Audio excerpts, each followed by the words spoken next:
Hello everyone, my name is Tanishka Bhatt and I am a 21-year-old BCom graduate from Gargi College, Delhi University. अब आप लोग सोचेंगे हमें क्यों बता रही है, तो ये जानने के लिए थोड़ा फ्लैशबैक में चलते हैं। तो बचपन से ही ना मुझे टीचिंग का बड़ा ही क्रेज था भाई। मुझे टीचिंग ज़्यादा कूल जॉब किसी की लगती नहीं थी। हमारे स्कूल में टीचर्स आते थे, मस्त एसी में बैठते थे, थोड़ा बहुत पढ़ाते थे, बहुत सारा होमवर्क देते थे, बच्चों की खूब पिटाई करते थे, सारा अपना फ्रस्ट्रेशन बच्चों पे निकाल देते थे और छुट्टी हो जाती थी। और इतना ज़्यादा मज़ा आता था अपनी फ्रेंड्स को पिटते हुए देख। तो मुझे लगता था यार मैं भी बड़ा होके ना टीचर ही बनूंगी और मैं भी अपना सारा फ्रस्ट्रेशन बच्चों पे निकालूंगी और उनको खूब मारूंगी। अनटिल अनटिल मैं एक दिन खुद पिटी, वो भी अपने संस्कृत वाले टीचर से। मतलब मैथ्स वाले टीचर से पिटे रहती या साइंस वाले टीचर से पिटे रहती या इंग्लिश से पिटे रहती, तो कुछ समझ में भी आता कि हाँ चलो अभी तक है, पिट गई। बट पिटी भी किससे? संस्कृत वाले टीचर से। बट उस दिन मुझे ये चीज़ रियलाइज हुई कि बच्चे को ना कभी भी मार के नहीं समझाया जा सकता। जिसको लगती है ना उसको दर्द होता है, जो मारता है उसको तो मज़ा ही आता है। तो उस दिन मेरे को हिट हुआ कि मैं ना कभी बच्चे पे हाथ उठा के उसको नहीं पढ़ूंगी। मैं ना हमेशा उसको प्यार से समझाऊंगी, उसको एक इंटरेस्टिंग वे में समझाऊंगी। ऐसे ही धीरे धीरे करते करते बोरिंग क्लास अटेंड करते करते पिटते पिटाते 10th स्टैंडर्ड आ गई। 10th स्टैंडर्ड में I scored 96.4% overall and 97% 97 marks I would say in science. सबको मेरे से एक्सपेक्टेशन थी कि मैं तो साइंस स्ट्रीम ही ऑप्ट करूंगी, बट मैंने सारी एक्सपेक्टेशन में पानी फेर दिया। मैंने कॉमर्स ऑप्ट कर लिया क्योंकि मुझे हमेशा से कॉमर्स में इंटरेस्ट था। दीदी की भी कॉमर्स थी, तो उनसे भी थोड़ा बहुत इन्फ्लुएंस होकर मेरे को कॉमर्स में इंटरेस्ट आया।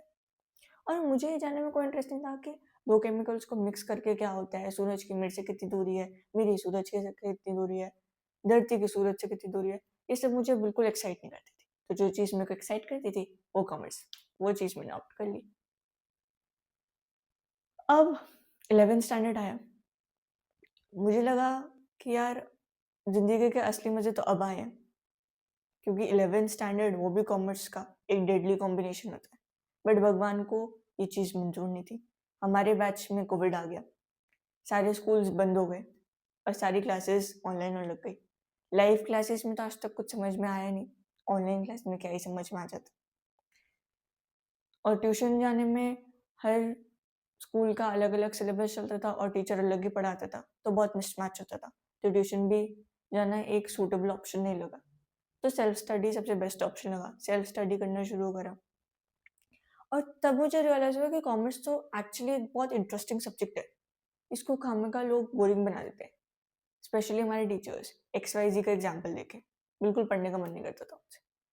फिर जब सेल्फ स्टडी करी, बहुत सारे एग्जाम्पल्स हिट हुए, बहुत सारे एक रियल इंसिडेंट मुझे हिट हुआ कि हाँ भाई एक्चुअली ऐसा तो होता है। फिर 11th स्टैंडर्ड भी मज़े में निकल गया। फिर आया 12th स्टैंडर्ड।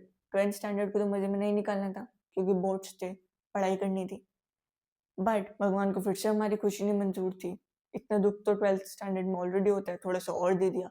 हमारे टाइम पे दो टाइप के बोर्ड चलने लगे, मतलब हमने 2 बार बोर्ड्स देने पड़े, एक बार टर्म 1 और एक बार टर्म 2। टर्म 1 में क्या था, पूरा ऑब्जेक्टिव था, और टर्म 2 में पूरा सब्जेक्टिव। टीचर्स को सब्जेक्टिव पढ़ाने की आदत थी, हमें भी पढ़ने की आदत थी, बट ऑब्जेक्टिव दोनों के लिए नया था। फिर कुछ सेल्फ स्टडी करनी पड़ी, क्योंकि ऑब्जेक्टिव में ना हमें पूरा थॉरो स्टडी करना पड़ता है, एक एक चीज को अच्छे से समझना पड़ता है, तभी आपको आंसर्स क्लिक होते हैं। सब्जेक्टिव में तो क्या होता है कि आप हेडिंग बता दो, पूरा पैराग्राफ हम खुद लिख देंगे। हमारी कॉमर्स वालों की एक खासियत होती है, हल्का से भी कुछ पता चल जाए तो हम सब कुछ खुद बना लेते हैं। बट ऑब्जेक्टिव में ऐसा नहीं था, अब चीटिंग कर नहीं सकते थे, खुद ही पढ़ना पड़ता था। तो थॉरो स्टडी बहुत ज़्यादा नीड थी उसकी। तो टीचर्स तो स्कूल के पढ़ाते नहीं थे, और यूट्यूब पे भी जो पढ़ाते थे वो अपने पीडीएफ्स के थ्रू पढ़ाते थे, उसमें भी कीवर्ड्स मिसिंग होते थे। तो एनसीईआरटी को स्किप करना तो कोई ऑप्शन नहीं था, और उस टाइम पे कोई भी एनसीईआरटी नहीं पढ़ाता था। फिर जैसे ही 12th पास हुई, फिर से एक भूकंप आया, वो था सीयूईटी। हमारी टाइम पे सीयूईटी को भी इंट्रोड्यूस करा दिया, वो भी पूरा ऑब्जेक्टिव बेस्ड था। फिर थॉरो स्टडी रिक्वायरमेंट थी। एक बार को आप बिजनेस और इकोनॉमिक्स तो आप ऑब्जेक्टिवली पढ़ सकते हो, ऑब्जेक्टिव टाइप पेपर्स के लिए पढ़ सकते हो, बट अकाउंट्स को ऑब्जेक्टिव टाइप पेपर के लिए पढ़ना बहुत ही डिफिकल्ट होता था, बहुत सारी प्रैक्टिस रिक्वायरमेंट होती थी। और उस टाइम पे क्वेश्चन भी कम थे, क्योंकि उसी टाइम पे नया-नया इंट्रोड्यूस होता था। सब्जेक्टिव टाइप के लिए तो मिल जाते थे, ऑब्जेक्टिव टाइप के लिए ढूँढना बहुत मुश्किल होता था। तो बहुत सारे सैंपल पेपर खरीद के फिर उसमें कुछ क्वेश्चन नहीं समझ में आता था, तो फिर गूगल करके फिर उसको थोड़ा बहुत रिलेट करके उसके बारे में पढ़ के फिर आंसर निकालते थे। क्योंकि टीचर्स यूट्यूब पे कॉन्सेप्ट तो समझाते थे, बट क्वेश्चन प्रैक्टिस फिर एक बहुत बड़ा गैप था, जो नहीं कोई करवाता था।